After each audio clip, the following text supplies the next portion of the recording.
வணக்கம். இன்றைக்கி நம்ம ஒரு பேட்ரி சார்ஜர் எப்படி சரி பண்ணுறதுன்னு பார்க்கலாம். இதோட பிரச்சனை ஷார்ட்டாக இருக்குது. நம்ம சீரியலில் கொடுக்கும்போது பல்பு எரியுது.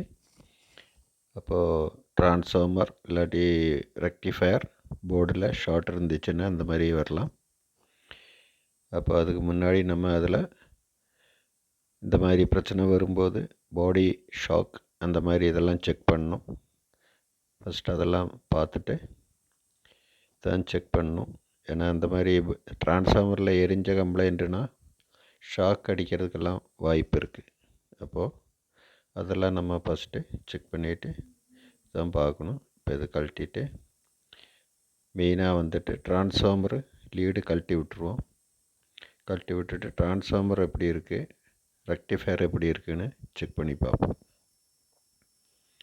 ட்ரான்ஸ்ஃபார்மரோட அந்த 014 அது இந்த லீடு ஷார்ட், அது ப்ரைமரி செகண்டரி ஷார்ட் இருந்தாலும் அந்த மாதிரி பல்பு எரியும் சீரியலில் போடும்போது. இப்போ நம்ம ஃபஸ்ட்டு கழட்டி விட்டாச்சு அது ரெண்டும். அடுத்து நம்ம ரெக்டிஃபயர் ஒன்று செக் பண்ணி பார்ப்போம். ரெக்டிஃபயரு பிரிட்ஜு ரெக்டிஃபயர் 35 ஆம்பியர் போட்டிருக்காங்க.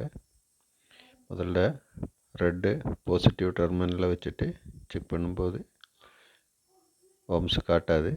இப்போ நெகட்டிவில் மாற்றி வச்சு செக் பண்ணும்போது பார்க்கலாம். அந்த ரெட் பிரிட்ஜு ரெக்டிஃபயர், அதாவது 4 டயோடு போட்டிருப்பாங்க. அதில் ஒரு டயோடு ஷார்ட்டாக இருக்குது. நம்ம ஒரு பேக்கிங்காக வரும். அதுதான் பிரிட்ஜு ரெக்டிஃபயர். 4 டயோடு ஒன்றா சேர்ந்தது. ஏசி 17 வோல்ட்டு வருது.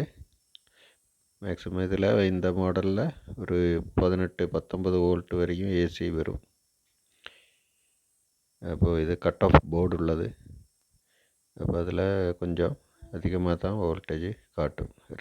ரெகுலேட்டிங் பண்ணி வரும்போது 14.7 அந்த அளவுக்கு வோல்டேஜ் காட்டும்.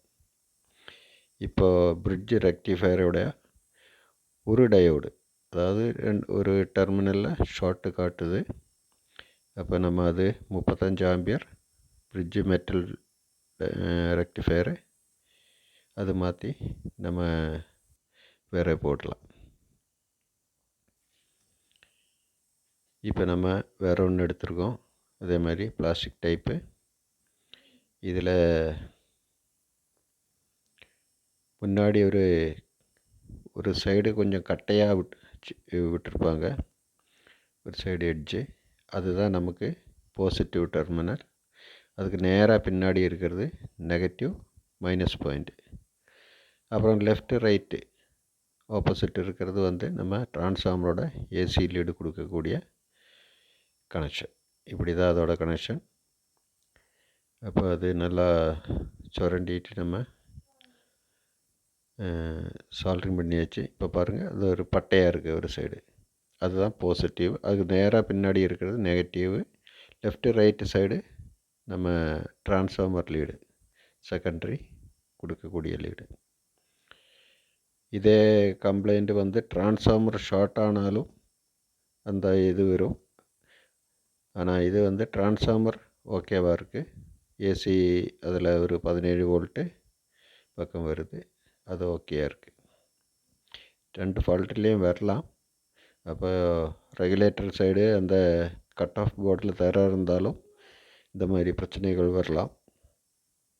அது எதுன்னு நம்ம ஒவ்வொன்றா செக் பண்ணும்போது தான் நமக்கு அது தெரியும். இப்போ நம்ம இது பார்க்கும்போது பிரிட்ஜு ரெக்டிஃபயர் தான் கம்ப்ளைண்ட்டாக இருந்தது. அப்போ அதனால் அது மாற்றி இட்ஸிங் பேஸ்ட்டு போட்டு ஃபிட் பண்ணணும். கேஸில் ஃபிட் பண்ணிடலாம். அதுக்கு இப்போ நம்ம ட்ரான்ஸ்ஃபார்மர் கனெக்ஷன் கொடுத்தாச்சு.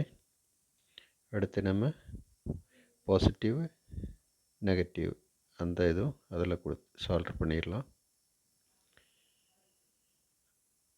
இது பேட்ரி டெர்மினலில் பேட்ரி கிளிப்பு கொடுக்கும்போது மாற்றி கொடுத்தாலும் இந்த மாதிரி பிரிட்ஜு ரெக்டிஃபயர் போகிறதுக்கான வாய்ப்பு இருக்குது. ரொம்ப நேரம் அதிகமாக போட்டிருந்தா கூடி ட்ரான்ஸ்ஃபார்மர் கூடி எரிஞ்சு போகும். இப்போ நம்ம ஃப்ரிட்ஜு ரெக்டிஃபையரோட கனெக்ஷன் கொடுத்தாச்சு. அதை அதில் கேஸில் நல்லா டைட்டாக ஃபிட் பண்ணிக்கலாம்.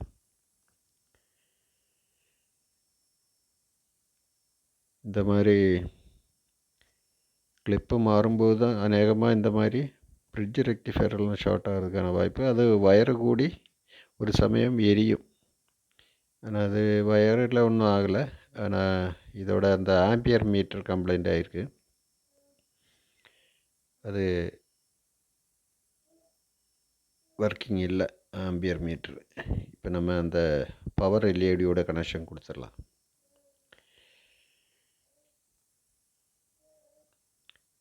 ஏசி ஆன் பண்ணோடனே நமக்கு இந்த க்ரீன் கலர் எல்இடி எரியணும்.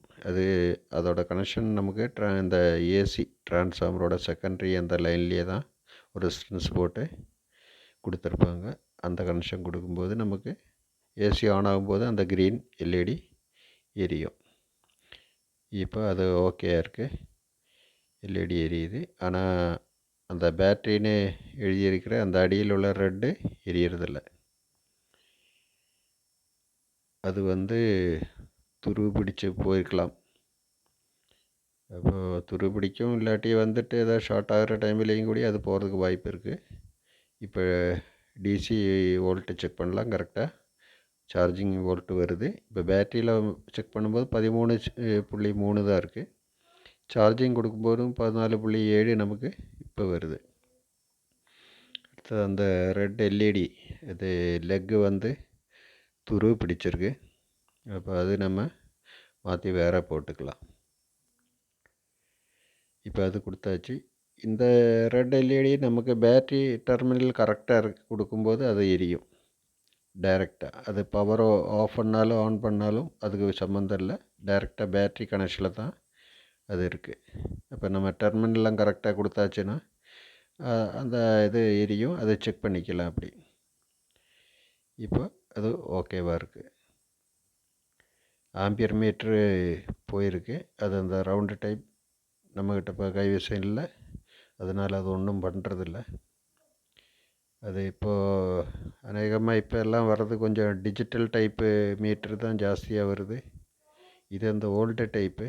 அப்போ அது ரவுண்டு கிடைக்கிறது கொஞ்சம் கஷ்டம். இந்த ஸ்கொயர் டைப்பில் கூட வருது. ஸ்கொயர் டைப்பு நம்ம வைக்கணுன்னா அது கொஞ்சம் கட் பண்ணி போட வேண்டி வரும். இப்போதைக்கு நம்ம அது ஒன்றும் பண்ணுறது கிடையாது. சார்ஜிங் ஓகே பண்ணிவிட்டு அப்படியே ஃபிட் பண்ணிடலாம். சார்ஜிங் கரெக்டாக நடக்குது. எல்இடியிலே ரெண்டும் ஓகே ஆயிடுச்சு.